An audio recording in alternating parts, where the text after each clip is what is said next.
आज का वीडियो आपके लिए बहुत ही इंटरेस्टेड होने वाला है, क्योंकि इस वीडियो में मैंने सारे के सारे प्रश्न बहुत ही सिलेक्टेड लिए हैं और बहुत ही महत्वपूर्ण लिए हैं, जो आपके आने वाले एग्जाम के लिए बहुत ही उपयोगी रहेगा।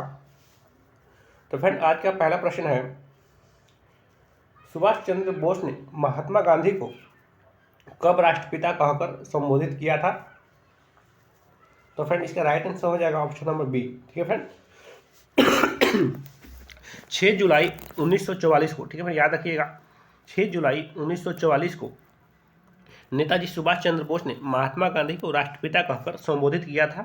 तो ऑप्शन नंबर बी इसका एकदम करेक्ट आंसर हो जाएगा। ठीक है फ्रेंड, चलिए फ्रेंड, आगे हम लोग महात्मा गांधी से संबंधित कुछ महत्वपूर्ण पॉइंट है वो देख लेते हैं। ठीक है फ्रेंड, देखिए फ्रेंड, ये कुछ महत्वपूर्ण पॉइंट है जो आपके लिए मैंने सेट किया है, बहुत ही महत्वपूर्ण है, तो ये थोड़ा आप लोग ध्यान से देखिएगा इस पर। फ्रेंड देखिए, महात्मा गांधी का उनका जन्म 2 अक्टूबर 1869 को पोरबंदर में हुआ था। ठीक है फ्रेंड, ये गुजरात में पड़ता है। ठीक है फ्रेंड, याद रखिएगा, डेट 2 अक्टूबर 1869 को पोरबंदर में हुआ था महात्मा गांधी जी का जन्म। ठीक है फ्रेंड, तो ये 2 पॉइंट हो गया, याद रखिएगा। फ्रेंड देखिए, उनके पिता का नाम था करमचंद गांधी था। ठीक है फ्रेंड, महात्मा गांधी के पिताजी का नाम क्या था? तो करमचंद गांधी जी महात्मा गांधी के पिताजी का नाम था। और बात करें उनकी माता जी के नाम का फ्रेंड, तो पुतलीबाई गांधी जी की माता का नाम था। ठीक है फ्रेंड, भी याद रखिएगा, पुतलीबाई गांधी जी की माता का नाम था। और फ्रेंड देखिए, अगला पॉइंट है कस्तूरबा गांधी। तो कस्तूरबा गांधी को महात्मा गांधी की पत्नी के रूप में जाना जाता है। ठीक है फ्रेंड, कस्तूरबा गांधी जी को महात्मा गांधी की पत्नी के रूप में जाना जाता है। ठीक है फ्रेंड, याद रखिएगा। और फ्रेंड देखिए, सबसे महत्वपूर्ण पॉइंट है ये नेक्स्ट पॉइंट, उनका पहला सत्याग्रह 1917 में चंपारण सत्याग्रह था। ठीक है, तो याद रखिएगा, वेरी वेरी इंपॉर्टेंट पॉइंट है ये फ्रेंड, बहुत बार एग्जामों में इससे संबंधित प्रश्न बार बार पूछा गया है कि महात्मा गांधी जी ने अपना पहला सत्याग्रह कहाँ से शुरू किया था? तो फ्रेंड याद रखिएगा, चंपारण से। ये बिहार में एक जिला है चंपारण, वहाँ से उन्होंने पहला अपना सत्याग्रह शुरू किया था। और कब किया था? तो 1917 में ये किया था। ठीक है फ्रेंड, तो ये भी 2 पॉइंट है, बहुत महत्वपूर्ण है, याद रखिएगा। फ्रेंड देखिए, नेक्स्ट पॉइंट है ये रविंद्रनाथ टैगोर। फ्रेंड रविंद्रनाथ टैगोर ने उन्हें महात्मा कहा था। तो गांधी जी को महात्मा किसने कहा था? तो फ्रेंड ये रविंद्रनाथ टैगोर जी ने ये कहा था, याद रखिएगा। ठीक है, और फ्रेंड बात करें महात्मा गांधी जी की आत्मकथा, तो सत्य के साथ मेरा प्रयोग, ये महात्मा गांधी जी की आत्मकथा है। ठीक है फ्रेंड, सत्य के साथ मेरा प्रयोग। और फ्रेंड बात करें उनकी हत्या के बारे में, तो देखिए 30 जनवरी 1948 उनकी हत्या कर दी गई थी। ठीक है फ्रेंड, किसके द्वारा? तो नथुराम गोडसे के द्वारा 30 जनवरी 1948 को उनकी हत्या कर दी गई थी। तो फ्रेंड ये कुछ महत्वपूर्ण पॉइंट थे। अगर आपके पास टाइम हो तो 1 मिनट इस वीडियो को रोक लीजिए और ध्यान से इसको पढ़ लीजिए। ठीक है फ्रेंड, क्योंकि एक एक पॉइंट आपके लिए बहुत महत्वपूर्ण है ये, इससे संबंधित एग्जाम में प्रश्न आपको देखने को मिल सकता है। ठीक है फ्रेंड, तो 1 मिनट का टाइम देके आप पूरा इस पॉइंट को पढ़ लीजिए, इसमें मैंने एक एक पॉइंट बहुत ही सिलेक्ट किया है। ठीक है, चलिए नेक्स्ट क्वेश्चन देखते हैं फ्रेंड।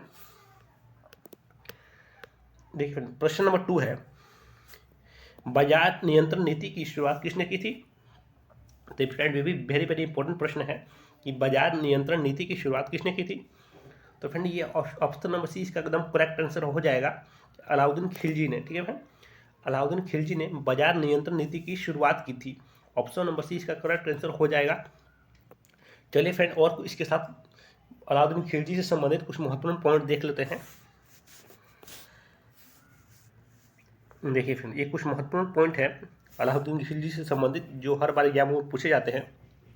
फ्रेंड देखिए, अलाउद्दीन खिलजी 1296 से 1316 इकाई तक ये पद पे रहा। ठीक है फ्रेंड, शासन किया इसने। ठीक है, और फ्रेंड देखिए, जलालुद्दीन खिलजी, ये जलालुद्दीन खिलजी के भतीजे और दामाद थे। ठीक है फ्रेंड, ये जलालुद्दीन खिलजी के भतीजे और दामाद थे। कौन? अलाउद्दीन खिलजी। ये भी पॉइंट है, याद रखिएगा। और फ्रेंड वो नेक्स्ट पॉइंट है, वह पहले तुर्की सुल्तान था जिन्होंने धर्म को राजनीति से अलग कर दिया था। ठीक है फ्रेंड, अगर आपसे प्रश्न पूछ दे कि धर्म को राजनीति से अलग करने वाला सुल्तान, पहला सुल्तान कौन सा था, तो फिर आप लोग हमेशा याद रखिएगा, ये अलाउद्दीन खिलजी था। ठीक है फ्रेंड, ये भी पॉइंट है, बहुत महत्वपूर्ण पॉइंट है, याद रखिएगा। और फ्रेंड देखिए, ये जो अगला पॉइंट है ये वाला स्थायी सेना का, ये बहुत बार एग्जाम में पूछा गया है कि स्थायी सेना रखने वाला पहला शासक या पहला सुल्तान कौन था जिसने अस्थायी सेना रखी थी? तो आप लोग हमेशा याद रखिएगा, अलाउद्दीन खिलजी था जिसने पहली अस्थायी सेना रखी थी। सबसे पहले अस्थायी सेना की रखी थी, कौन था? अलाउद्दीन खिलजी था। तो फ्रेंड ये कुछ 3 बहुत महत्वपूर्ण पॉइंट थे जो आपको हरदम दिमाग में रखने हैं, इसी से संबंधित प्रश्न पूछता है हर बार एग्जामों में, ठीक है फ्रेंड। चलिए प्रश्न नंबर 3 देखते हैं कि जजिया कर का शासक किस शासक द्वारा समाप्त किया गया था। तो फ्रेंड ये वेरी वेरी इंपॉर्टेंट प्रश्न है, बहुत बार एग्जामों में इससे प्रश्न पूछा गया है फ्रेंड। ये प्रश्न कि जजिया कर किस शासक द्वारा समाप्त कर दिया गया था। तो फ्रेंड इसका राइट आंसर हो जाएगा ऑप्शन नंबर सी, ये अकबर के द्वारा समाप्त किया गया था, ठीक है फ्रेंड। याद रखिएगा कि जजिया कर है ये अकबर के द्वारा समाप्त कर दिया गया था, ठीक है फ्रेंड। चलिए फ्रेंड कुछ महत्वपूर्ण पॉइंट है जो अकबर से संबंधित है, तो हम लोग देख लेते हैं। देखिए फ्रेंड ये कुछ महत्वपूर्ण पॉइंट है कि 1563 में अकबर द्वारा तीर्थयात्री कर को समाप्त कर दिया गया था, जिसको हम जजिया कर बोलते हैं। ये 1563 में अकबर के द्वारा समाप्त कर दिया गया था, ठीक है फ्रेंड, याद रखिएगा। अकबर का जन्म बात करें फ्रेंड, तो अकबर का जन्म 1542 में अमेर कोट, ठीक है फ्रेंड, अमेर कोट में हमीदा बानो के पुत्र के रूप में हुआ था, ठीक है फ्रेंड। तो ये पॉइंट भी याद रखिएगा कि जन्म 1542 में आमेर कोट में और हमीदा बानो के पुत्र के रूप में हुआ था। ये 3 पॉइंट है, महत्वपूर्ण है, याद रखिएगा। और देखिए फ्रेंड उसने मनसबदारी प्रणाली की शुभारंभ किया था। फ्रेंड अगर आपसे पूछ दे मनसबदारी प्रणाली की शुरुआत किसने की थी, तो फ्रेंड ये अकबर द्वारा किया गया था, याद रखिएगा। फ्रेंड नेक्स्ट पॉइंट है दीन ए इलाही धर्म का शुभारंभ किया था, ठीक है फ्रेंड। तो फ्रेंड ये प्रश्न जो दीन ए इलाही धर्म है, ये बहुत बार एग्जाम में पूछा गया है कि दीन ए इलाही धर्म की शुरुआत किसने की थी। तो फ्रेंड ये अकबर के द्वारा की गई थी, ये भी याद रखिएगा। फ्रेंड देखिए अकबर द्वारा बनाए गए फ्रेंड अकबर का मकबरा और बुलंद दरवाजा, ये 2 प्रमुख इमारतें हैं जो अकबर के द्वारा बनाई गई है, याद रखिएगा। अकबर का मकबरा और बुलंद दरवाजा किसने बनवाया है, तो अकबर ने बनवाया है। नेक्स्ट पॉइंट है फ्रेंड अकबर एकमात्र अनपढ़ सम्राट था, ठीक है फ्रेंड, ये भी याद रखिएगा कि एकमात्र ऐसे सम्राट थे जो अनपढ़ थे, तो कौन था, तो ये अकबर था, ठीक है फ्रेंड। अकबर एकमात्र अनपढ़ सम्राट थे, ये भी याद रखिएगा। तो फ्रेंड ये कुछ महत्वपूर्ण पॉइंट है जो मैंने आपको करवा दिए, आप लोग इसको दिमाग में रखिएगा, इसी से संबंधित प्रश्न एग्जाम में पूछे जाते हैं, ठीक है फ्रेंड। चलिए फ्रेंड प्रश्न नंबर 4 है, वेरी वेरी इंपॉर्टेंट प्रश्न फ्रेंड, कि पहला राजीव गांधी खेल रत्न पुरस्कार किसको दिया गया था। वेरी वेरी इंपॉर्टेंट प्रश्न फ्रेंड। तो फ्रेंड याद रखिएगा आप लोग कि विश्वनाथन आनंद, ठीक है फ्रेंड, विश्वनाथन आनंद जी को पहला राजीव गांधी खेल रत्न पुरस्कार से सम्मानित किया गया था, विश्वनाथ आनंद जी को। इसका ऑप्शन नंबर ए इसका एकदम करेक्ट आंसर हो जाएगा। और फ्रेंड बात करें विश्वनाथ आनंद जी ये किस खेल से संबंधित, तो फ्रेंड आपको याद रखिएगा ये शतरंज से संबंधित थे विश्वनाथ आनंद जी, ठीक है फ्रेंड, शतरंज खेल से संबंधित थे। आइए फ्रेंड कुछ महत्वपूर्ण पॉइंट देख लेते हैं खेल रत्न राजीव गांधी खेल रत्न पुरस्कार से संबंधित। देखिए फ्रेंड ये पॉइंट है कि विश्वनाथ आनंद पुरस्कार के पहले प्राप्तकर्ता थे, राजीव गांधी खेल रत्न पुरस्कार के पहले प्राप्तकर्ता कौन थे, तो विश्वनाथ आनंद थे, ठीक है फ्रेंड। उन्होंने वर्ष 1991 और 1992 के प्रदर्शन के लिए सम्मानित किया गया था, ठीक है फ्रेंड। 1991 और 92 के प्रदर्शन के लिए ये पुरस्कार उन्हें दिया गया था। और ये भारत का सर्वोच्च खेल सम्मान है, ठीक है फ्रेंड। अगर बात करें फ्रेंड कि भारत का सबसे सर्वोच्च खेल सम्मान कौन सा है, तो फ्रेंड ये राजीव गांधी खेल रत्न पुरस्कार ही भारत का सर्वोच्च खेल सम्मान है, ठीक है फ्रेंड, सम्मान पुरस्कार है, ये भी याद रखिएगा। और फ्रेंड देखिए नेक्स्ट पॉइंट है अंतर्राष्ट्रीय स्तर पर 4 साल की अवधि में खेल के क्षेत्र में उत्कृष्ट प्रदर्शन के लिए प्राप्तकर्ताओं को ये सम्मानित किया जाता है, ठीक है फ्रेंड। तो फ्रेंड 4 साल से मतलब जो बढ़िया प्रदर्शन करते हैं उन्हीं को ये सम्मान दिया जाता है, ठीक है फ्रेंड। बात करें फ्रेंड इसकी स्थापना की तो 1991 और इसकी 1992 में इसकी स्थापना की गई थी, ठीक है फ्रेंड, याद रखिएगा। और फ्रेंड इसमें पुरस्कार के रूप में क्या क्या दिया जाता है, ये महत्वपूर्ण पॉइंट है जिस पर थोड़ा विशेष फोकस कीजिएगा आप लोग। देखिए फ्रेंड इसमें पुरस्कार में एक पदक, एक प्रमाण पत्र और 25 लाख रुपए की नगद पुरस्कार दिया जाता है, ठीक है फ्रेंड। क्या क्या दिया जाता है फ्रेंड, एक पदक, एक प्रमाण पत्र और 25 लाख रुपए नगद पुरस्कार इसमें दिया जाता है, याद रखिएगा। और फ्रेंड देखिए ये वेरी वेरी इंपॉर्टेंट पॉइंट है, सबसे वेरी वेरी इंपॉर्टेंट पॉइंट ये है इसमें का कि अभिनव बिंद्रा, ठीक है फ्रेंड, अगर आप अभिनव बिंद्रा इस पुरस्कार के सबसे कम उम्र के प्राप्तकर्ता थे, ठीक है फ्रेंड।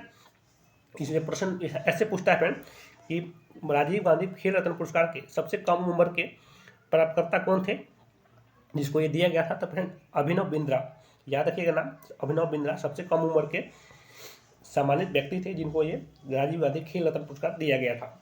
ठीक है फ्रेंड, तो ये कुछ महत्वपूर्ण पॉइंट थे जो मैंने आपको करवा दिए हैं, आप लोग हमेशा दिमाग में रखने की कोशिश कीजिएगा। चलिए फ्रेंड नेक्स्ट क्वेश्चन देखते हैं।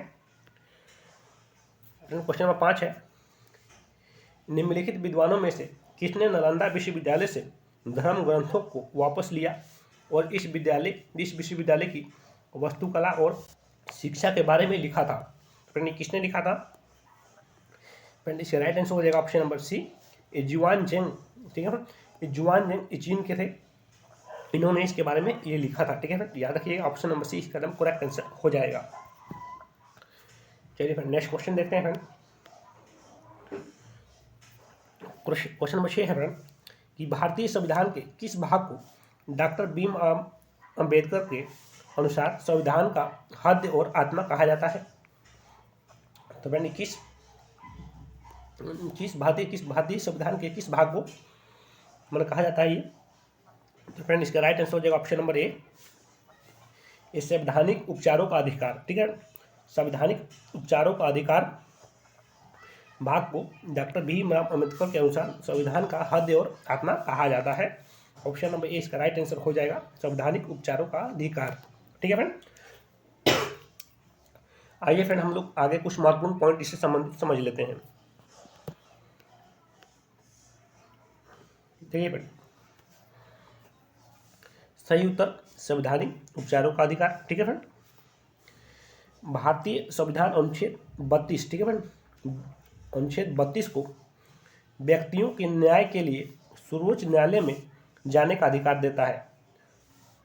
व्यक्तियों को न्याय के लिए सर्वोच्च न्यायालय में जाने का अधिकार कौन सा अनुच्छेद देता है फ्रेंड? तो अनुच्छेद 32 देता है। ठीक है फ्रेंड, याद रखिएगा, वेरी वेरी इंपॉर्टेंट प्रश्न है ये।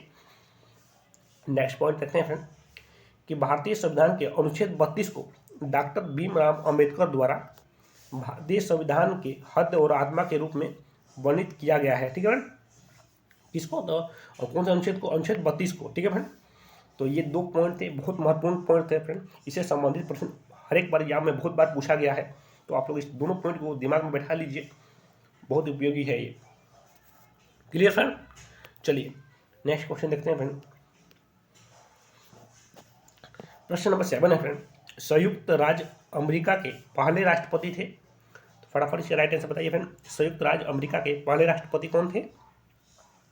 तो फ्रेंड इसका राइट आंसर हो जाएगा option number A, George Washington. ठीक है फ्रेंड, याद रखिएगा, जॉर्ज वाशिंगटन संयुक्त राज्य अमेरिका के पहले राष्ट्रपति थे। ठीक है फ्रेंड, आइए फ्रेंड महत्वपूर्ण पॉइंटों को समझते हैं, इससे और आसान हो जाए आपको याद करना। देखिए फ्रेंड, जॉर्ज वाशिंगटन संयुक्त राज्य अमेरिका के पहले राष्ट्रपति थे। वाशिंगटन ने 1789 से 1797 तक राष्ट्रपति के रूप में कार्य किया। ठीक है फ्रेंड, 1789 से 1797 तक, जिसके बाद एडम्स, ठीक है फ्रेंड, एडम्स दूसरे राष्ट्रपति बने। जॉर्ज वाशिंगटन पहले राष्ट्रपति थे, इन्होंने 1789 से 1797 तक कार्य पद पर रहे अपने। उसके बाद एडम्स, ठीक है फ्रेंड, एडम्स एक दूसरे राष्ट्रपति बने। फ्रेंड ये कुछ महत्वपूर्ण पॉइंट है, याद कर लीजिए, बहुत उपयोगी है। चलिए फ्रेंड, क्वेश्चन नंबर 8 है फ्रेंड, स्वराज पार्टी का गठन किसके द्वारा किया गया था? वेरी वेरी इंपॉर्टेंट प्रश्न फ्रेंड, कि स्वराज पार्टी का गठन किसके द्वारा किया गया था? तो फ्रेंड इसका राइट आंसर हो जाएगा ऑप्शन नंबर सी, इसका करेक्ट आंसर हो जाएगा। ठीक है फ्रेंड, ये सी.आर. दास और मोतीलाल नेहरू। सी.आर. दास का मतलब होता है फ्रेंड, इनका पूरा नाम है चित्तरंजन दास, और मोतीलाल नेहरू के द्वारा स्वराज पार्टी का गठन किया गया था। वेरी वेरी इंपॉर्टेंट प्रश्न, याद रखिएगा। आइए फ्रेंड कुछ महत्वपूर्ण पॉइंटों को देख लेते हैं। देखिए फ्रेंड, सी.आर. दास और मोतीलाल नेहरू ने 1 जनवरी 1923 को स्वराज पार्टी की स्थापना की, जिसे कांग्रेस खिलाफत स्वराज पार्टी के नाम से भी जाना जाता है। इसकी स्थापना 1 जनवरी 1923 में हुई थी, याद रखिएगा डेट स्वराज पार्टी की। ठीक है फ्रेंड, असहयोग आंदोलन की वापसी, भारत सरकार अधिनियम 1919 और 1923 के चुनावों जैसे प्रमुख घटनाओं के बाद स्वराज पार्टी का गठन किया गया था। ठीक है फ्रेंड, तो ये पॉइंट है, याद रखिएगा। और खासकर ये डेट आप लोग हमेशा याद रखिएगा कि स्वराज पार्टी की स्थापना 1 जनवरी 1923 को किया गया था। ठीक है फ्रेंड, चलिए next question friend, question number 9 है, वो देख लेते हैं। प्रश्न नंबर 9 देखते हैं कि निम्न में से किस महाराजा के दरबार में 22 कवि, 22 ज्योतिष, 22 संगीतज्ञ और 22 विषय विशेषज्ञ के रूप में गंधर्व बाईसी विद्यमान थी? तो फ्रेंड किस महाराजा के? तो फ्रेंड इसका राइट आंसर हो जाएगा ऑप्शन नंबर डी। ठीक है फ्रेंड, ये महाराजा प्रताप सिंह के राज्य में। ठीक है फ्रेंड, गंधर्व बाईसी विद्यमान थी महाराजा प्रताप सिंह के राज्य में। ठीक है फ्रेंड, याद रखिएगा ऑप्शन नंबर डी इसका एकदम राइट आंसर हो जाएगा, ऑप्शन नंबर डी महाराजा प्रताप सिंह। चलिए फ्रेंड आगे कुछ पॉइंट है जो इससे संबंधित है, आगे देख लेते हैं। ठीक है फ्रेंड, महाराजा प्रताप सिंह के दरबार में गंधर्व बाईसी, 22 कवियों, 22 ज्योतिषियों, 22 गायकों के और 22 अन्य विशेषज्ञों के रूप में उपस्थित थे। ठीक है फ्रेंड, याद रखिएगा। गंधर्व बाईसी एक महान कलाकार और विद्वान थे जो महाराजा स्वाई प्रताप सिंह के दरबार में रहते थे। ठीक है फ्रेंड, तो ये पॉइंट है, याद रखिएगा कि महाराजा प्रताप सिंह के दरबार में रहते थे गंधर्व बाईसी। ठीक है फ्रेंड, चलिए नेक्स्ट क्वेश्चन है फ्रेंड कि फ्रेंड क्वेश्चन नंबर 10 है, झारखंड राज्य का गठन किस वर्ष हुआ था? वेरी वेरी इंपॉर्टेंट प्रश्न है फ्रेंड कि जो झारखंड राज्य है इसका गठन किस वर्ष हुआ था? तो फ्रेंड इसका राइट आंसर हो जाएगा ऑप्शन नंबर सी, 2000 में। ठीक है, 2000 सन में ये झारखंड राज्य का गठन हुआ था। ऑप्शन नंबर सी इसका एकदम करेक्ट आंसर हो जाएगा। और आइए फ्रेंड इसके साथ कुछ महत्वपूर्ण 2000 में कुछ अन्य राज्य भी हैं जो अलग हुए थे, तो उसका मैं पूरा आपको डिटेल नीचे आगे पॉइंट में बताता हूँ। ठीक है फ्रेंड, देखिए फ्रेंड ये थोड़ा आप ध्यान से देखिएगा। फ्रेंड 2000 में भारत संघ के 3 राज्य बने जो इस प्रकार है। फ्रेंड जो 2 राज्य है 2000 सन में 3 राज्य बने थे, जो देखिए फ्रेंड कौन कौन से बने थे देखते हैं। फ्रेंड देखिए 15 नवंबर 2000 को बिहार से झारखंड राज्य को अलग कर दिया गया। ठीक है फ्रेंड, बिहार को झारखंड से कब अलग कर दिया गया था? तो 15 नवंबर 2000 को, 2000 सन में। ठीक है फ्रेंड, आगे देखते हैं फ्रेंड 1 नवंबर 2000 को मध्य प्रदेश से छत्तीसगढ़ को अलग कर दिया गया था। ठीक है, तो 1 नवंबर 2000 को मध्य प्रदेश से छत्तीसगढ़ को अलग कर दिया गया था। दूसरा पॉइंट है, याद रखिएगा। तीसरा पॉइंट है फ्रेंड 9 नवंबर 2000 को उत्तराखंड को उत्तर प्रदेश से अलग कर दिया गया था। ठीक है फ्रेंड, 9 नवंबर 2000 को उत्तराखंड से उत्तर प्रदेश को अलग कर दिया गया। ठीक है फ्रेंड, तो फ्रेंड कुल मिलाकर फ्रेंड जो 2000 सन में 3 राज्य जो है अलग बने थे, कौन कौन से? झारखंड, छत्तीसगढ़ और उत्तराखंड। ठीक है फ्रेंड, तो ये डेट है, आप लोग एक बार देख लीजिएगा, थोड़ा विशेष ध्यान से इसको पढ़ लीजिए आप लोग डेट भी, ताकि आपको दिमाग में बैठ जाए और आप इसको कभी ना भूलें, क्योंकि इससे संबंधित एग्जाम में प्रश्न बहुत बार पूछे गए हैं और आने वाले एग्जाम में भी पूछे जा सकते हैं। ठीक है फ्रेंड, तो फ्रेंड ये कुल मिलाकर आपको मैंने 10 क्वेश्चन करा दिए, सब मिला के 10 क्वेश्चन करवा दिए हैं फ्रेंड इसमें 10 देखने को तो ये 10 क्वेश्चन है, पर इसमें फ्रेंड आपको पॉइंट वाइज में करूँ तो आपने 50 से 60 प्रश्न इसमें कर लिए। ठीक है, तो अगर आपने ध्यान दिया होगा एक एक पॉइंट को, तो इसमें मैंने आपको टोटल 50 से 60 प्रश्न करवा दिए हैं। ठीक है फ्रेंड, जो बहुत महत्वपूर्ण थे। वीडियो कैसा लगा फ्रेंड? अच्छा लगा हो तो एक लाइक जरूर कर दीजिएगा, और चैनल पर नए हैं तो चैनल को सब्सक्राइब जरूर कर दीजिएगा। मैं ऐसे प्रश्न आपके लिए हमेशा लेके आता रहता हूँ। ठीक है फ्रेंड, तो आज के लिए धन्यवाद फ्रेंड, मिलते हैं नेक्स्ट वीडियो में।